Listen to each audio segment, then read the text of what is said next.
kulanti wanaagsan daawadayaal meel kasta aad joogtaan iyo si kasta aad noo daawanaysaan qodobada ugu waaweyn ee barnaamijkeena aan ku faahfaahin doono waxa qayb ka noqon doono madaxweyne Farmaajo iyo qaar ka mid ah xubnaha ugu saameynta badan xisbigiisa nabad iyo nolol oo mid u booqday dhaawacyadii darnaa ee la geeyay cisbitaalada dalka Turkiga barnaamijkeena ayaa ku faahfaahin doona kormeerka uu madaxweyne Farmaajo uu ku sameeyay dadkii shacabka ahaa ee waxyeeladu ay ka soo gaartay qaraxyadii baahalnimada ahaa ee ka dhacay Muqdisho. taliyaha ciidanka xoogga dalka General Odowa Yusuf Raagana wuxuu heegan buuxo u geliyay dhammaan ciidamada qaranka maadaama ay deegaano badan ay kala wareegeen Al-Shabaab iyo sidoo kale weerar laga cabsi qabo in Al-Shabaab ay ka geystaan qaybo ka mid ah deegaanadii laga wareegay. qodobada kale ee xiisaha leh ee barnaamijkeena aad ku daawan doontaan waxa qayb ka noqon doono muuqaal dhif iyo naadir ah oo laga soo duubay afayeenka kooxda Al-Shabaab Sheekh Cali Dheere uu ku sheegayo in beesha Abgaal uu ugu mahadcelinayo dagaaladii qaraaraa ee ka dhacay deegaanka Masaajid Cali Guduud iyo Cali Dheere oo si faahfaahsan u sharaxaya sida kooxdiisa weli ay ugu baahan tahay inay daadiso dhiigga shacabka Soomaaliyeed aan waxba galabsan. madaxweyne Xasan Sheekh Maxamuud iyo ra'iisul wasaare Xamse Cabdi Barre ayagoo wada jira waxay ku wajahan yihiin furimaha hore ee dagaalada ka socda deegaanada xiriiriya gobolada Hiiraan iyo sidoo kale Shabeellaha Dhexe iyo baaris ka socota deegaanada ay labadaasi mas'uul ku wajahan yihiin. barnaamijkeena ayaan ku faahfaahin doonaa qodobadaas iyo sidoo kale qodobo kale oo xiiso leh balse haddii ay tahay markii kugu horeeyay ee aad soo booqatay channelkeena waxaan kaa codsanayaa in aad rukumato si ay kuu soo gaaraan wararka warbixinada iyo sidoo kale macluumaadka xiisaha leh ee halkan aan soo gelino. maasinidiin dhammaantiin aan ku bilaabo barnaamijkeena. madaxweynihii hore ee Soomaaliya Maxamed Cabdilaahi Farmaajo isla markaana ah madaxweynaha ugu shacbiyada badan guud ahaan Soomaaliya iyo qaar ka mid ah xubnaha ugu saameynta badan xisbigiisa nabad iyo nolol ayaa mid u booqday dhaawacyadii darnaa ee la geeyay dhawaan cisbitaalada dalka Turkiga ee magaalada caasimadda Muqdisho xaaladooda caafimaad wax looga qaban waayay. madaxweyne Farmaajo oo ay weheliyeen qaar ka mid ah xubnaha ugu saameynta badnaa xisbigiisa uu qayb uu ka yahay taliyihiisii hore hay'adda NISA Fahad Yaasiin Xaaji Daahir iyo sidoo kale xubnihii kale ee ugu saameynta badnaa ee xisbigiisa ayaa dhaawacyada la geeyay cisbitaalada ku jira magaalada Ankara waxay u booqdeen mid ayagoona u kurgalayay xaaladda caafimaad ay ku sugan yihiin. madaxweyne Farmaajo ayaa dhammaan dhaawacyadii la geeyay dalka Turkiga mid u dul istaagay asigoona ka wareystay xaaladiisa caafimaad wuxuuna sheegay inuu u rajeynayo in sida ugu dhaqsiyaha badan alla weyne uu siiyo caafimaad degdeg ah si dalkiisa iyo dadkiisa loogu celiyo. madaxweyne Farmaajo ayaa sidoo kale dhammaan dadkii ku dhaawacmay qaraxyadii ka dhacay magaalada caasimadda Muqdisho isla markaana la geeyay cisbitaalada dalka Turkiga waxa uu sheegay in maalin waliba sidaan oo kale uu soo booqan doono ilaa inta ay ka bogsanayaan isla markaana dalka Turkiga ay isaga laaban doonaan. wuxuuna sidoo kale ugu laabqaboojiyay in xaaladooda caafimaad uu si gaar ah uu kaga warqabi doono maadaama aysan jirin mas'uul dawladeed oo soo raacay xubnahaasi. tallaabadan ayaa waxay noqonaysaa tallaabo ay ku farxeen dhammaan shacabka Soomaaliyeed iyo sidoo kale dadkii qabay dhaawacyada darnaa ee joogay cisbitaalada magaalada Ankara ee dalka Turkiga oo aysan niyadooda ku jirin in mar'uun Farmaajo uu ku booqan doono cisbitaalada oo ay la yaab iyo amakaag ay ku noqotay inay arkaan madaxweynihii hore ee Soomaaliya Maxamed Cabdilaahi Farmaajo oo ka wareysanaya xaaladooda caafimaad iyo sidoo kale baahiyaha gaarka ay qabaan amba waxa u daran. qodobareedka xiga ee barnaamijkeena ku jira haddii aan sii faahfaahino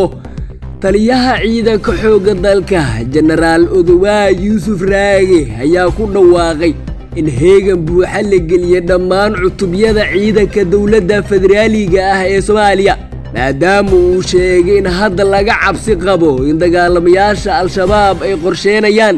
deegaanadii laga wareegay dhawaan inay ka geystaan weerar baahalnimo oo la mid ah midkii ay ka fuliyeen dhawaan magaalada caasimadda Muqdisho. odowaa ayaa wuxuu amarro culus uu duldhigay saraakiisha ciidamada hogaaminaysa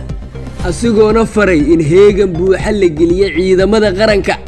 maadaama ay soo gaareen fariimo la xiriira in al-shabaab ay hadda qorsheenayaan weeraro argagax leh oo ay ka fuliyaan deegaanadii dhowaan sida xoogga loogala wareegay taliyaha ciidanka xoogga dalka jenaraal odowaa yuusuf raage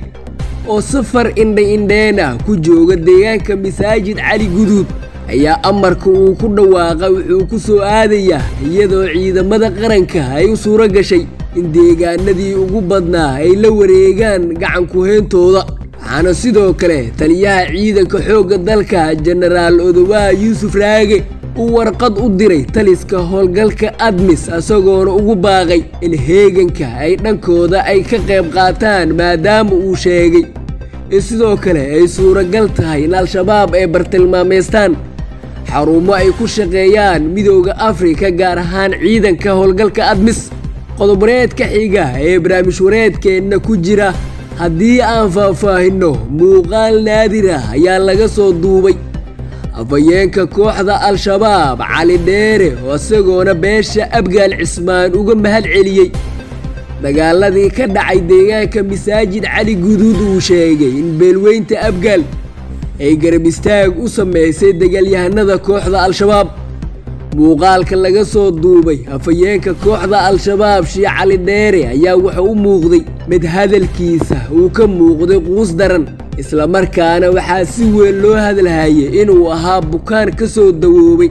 dhaawacii ka soo gaaray duqeymihii ay diyaaradaha Mareykanka ay ku garaaceen deegaana ka tirsanaa gobolka Hiiraan. Cali Dheere ayaa khudbadda uu jeediyay waxaa laga dheehan karay sida ay weli kooxdiisa ay ugu baahan tahay inay daadiso dhiigga shacab Soomaaliyeed oo Muslim ah isla markaana aan waxba galabsan. Cali Dheere ayaa sidoo kale khudbadiisa waxaa laga fahmi karay in ay maleeshiyaadka al-shabaab ay wadaan qorshe ay rabaan inay ku kala qaybiyaan qabaa'ilada Soomaaliyeed ee hadda u tafaxeetay in dagaalo ay la galaan kooxdaasi asigoona sidoo kale taageeray beela gaar ah iyo sidoo kale nabadoono ay kooxdaasi ay u sameysay beelaha isla markaana ku sheegay in uu ku faraxsan yahay in beelweynta Abgaal Cismaan ay garab ku siisay dagaalyahanadooda in deegaanka Masaajid Cali Guduud waqti dheer ay ku dagaalamaan. qodobareedka ugu dambeeya ee barnaamijkeena haddii aan faahfaahino madaxweynaha Jamhuuriyadda Federaalka ah ee Soomaaliya Mudane Xasan Sheekh Maxamuud iyo ra'iisul wasaare Xamse Cabdi Barre oo markii u horeeyay ayagoo wadajir u dhaqaaqa dagaalada ka dhanka al-shabaab ayaa la filayaa in maanta ay gaaraan jiidaha hore ee dagaalada ka hulcaya deegaanada qeybiya gobolada Hiiraan iyo sidoo kale gobolka Shabeellaha Dhexe. madaxweyne Xasan Sheekh Maxamuud iyo ra'iisul wasaare Xamse Cabdi Barre ayaa waxay ku wajahan yihiin deegaanka Masaajid Cali Guduud halka uu joogo taliyaha ciidanka xoogga dalka Jenaraal Odowaa Yuusuf Raage iyo sidoo kale madaxweynaha maamulka Hirshabeelle Cali Guudlaabe Xuseen. madaxweyne Xasan iyo ra'iisul wasaare Xamse Cabdi Barre ayaa hadda Muqdisho ka wada abaabul ciidan iyo sidoo kale u diyaar garowgii u dambeeyay ay ku aadayaan deegaanka Masaajid Cali Guduud oo ah deegaankii ugu muhiimsanaa ay kooxda al-shabaab ay ku lahaayeen gobolada dhexe ee dalka isla markaana laga saaray. wararku waxay sheegayaan in safarka madaxweyne Xasan Sheekh Maxamuud iyo ra'iisul wasaare Xamse Cabdi Barre uu sidoo kale qayb ka yahay taliyaha hay'adda nabad sugidda iyo sirdoonka qaranka Soomaaliyeed ee NISA Mahad Maxamed Salaad oo dhankiisa hogaamin doona kolonyo ciidan oo nabad sugid u badan isla markaana gaari doona deegaanka Masaajid Cali Guduud ee gobolka Shabeellaha Dhexe. madaxweyne Xasan Sheekh Maxamuud ayaa maalmihii la soo dhaafay waxaa aad loogu durayay in safarro laga baaqsan karay uu iska gelayay asigoona hal mar furumaha ciidamada aana ku booqan oo ay dhiirigelin ay ka sugayeen balse haddii uu gaaro deegaanka Masaajid Cali Guduud waxay madaxweynaha arrintaasi ay ka dhiqi doontaa dhaliilihii u dambeeyay ee loo jeediyay ee ahaa in safar micno badan aan xambaarsaneen uu u aaday dalka Nigeria. guud ahaan saaxiibayaal waxaan halkaa ku soo gabagabeynayaa barnaamij wareedkeenna waxaan mar kale kaa codsanayaa inaad rukumato janalkeenna si ay kuu soo gaaraan wararka iyo warbixinnada xiisaha leh ee halkan aan soo gelinno mahadsanidin dhammaantiin.